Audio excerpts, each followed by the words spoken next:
I wake up every single day with the anxiety of, oh my gosh, who am I to think that we can reimagine periods? Do you change your life for 1 week because of that time of the month? Menstruation is considered something to be ashamed of. Like, it's so ridiculous that we have grown up on these ads where we see pads in a lab context where there's blue liquid poured on it. Why aren't we real about it? We need to make the industry accountable for creating and perpetuating negative stigmas around periods. This is Nadia Okamoto. She's the 23-year-old co-founder of August, a lifestyle period brand on a mission to fight period stigma. By leveraging the viral power of social media with some pretty controversial content, Nadia is stoking a movement to normalize menstrual care. A lot of Gen Z uses social media as something that we express our feelings through, and I think that is what positions Gen Z uniquely to have a part in creating movements and be disruptors. So, can Nadia rally a generation to change the way we think about periods? Or will she lose to the status quo, reinforced by a $20 billion industry?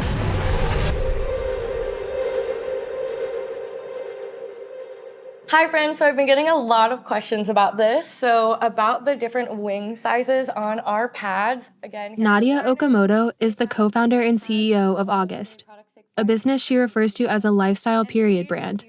They're trying to reimagine menstrual care with sustainable, ethically sourced period products. We are at the August headquarters in New York City. This is where we work. We just launched like a month and a half ago. Here is where we have our little shipping area. These are our boxes. Their secret sauce is social networking.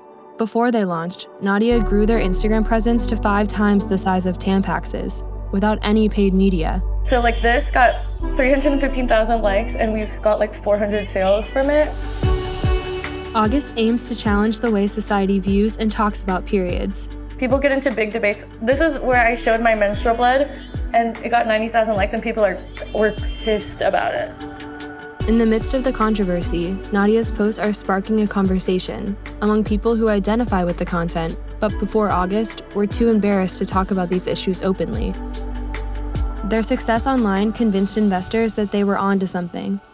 In June of 2021, they launched with $2 million in seed funding. Right now, we're not in stores yet. We're purely online, direct-to-consumer. Nadia, like most in her generation, grew up with social media. Social media has been the bane of my existence and cause of all anxiety and depression. Not all, but it's also been like the vehicle in which I built my career. Nadia has over 300,000 followers online, and for years has been using her influence to bring attention to the issues she's most passionate about. Please welcome Nadia Okamoto.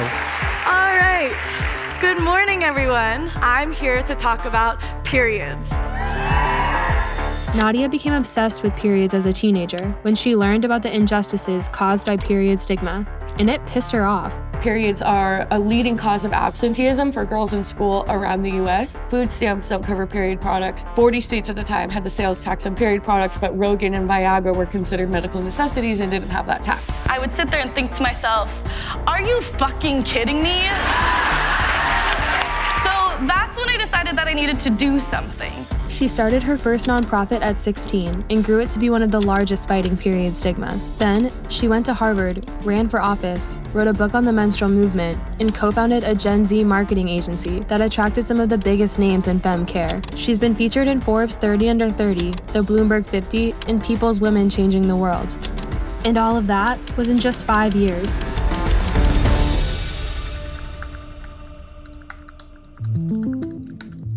I am a recovering workaholic in the way of like, I have been chronically constipated where I hadn't like pooped in 2 weeks because I looked at it as a waste of time to send 2 more emails. I had grown my career on passing out from exhaustion, being rushed to the emergency room and being told I need to slow down and being like, fuck you, I'm working hard and I'm gonna do this. Like 1 year ago today, I was in residential rehab.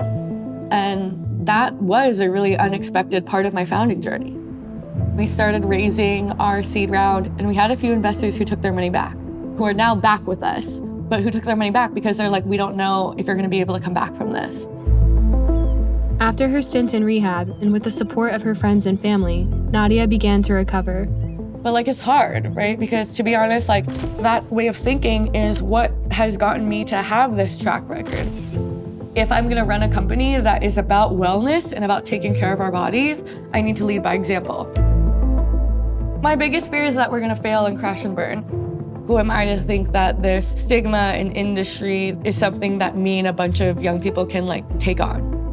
And my conclusion is that I believe that we can, and I believe that the only way that we can is by showing up unapologetically and trying to do so.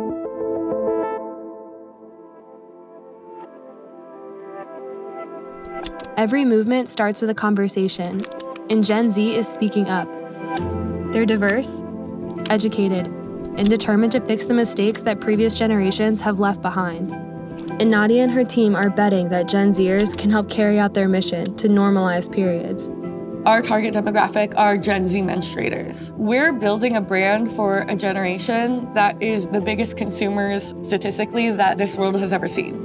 And I think that that is what the opportunity is. August is one of a number of mission-focused businesses working to destigmatize things like periods, mental health, and body diversity.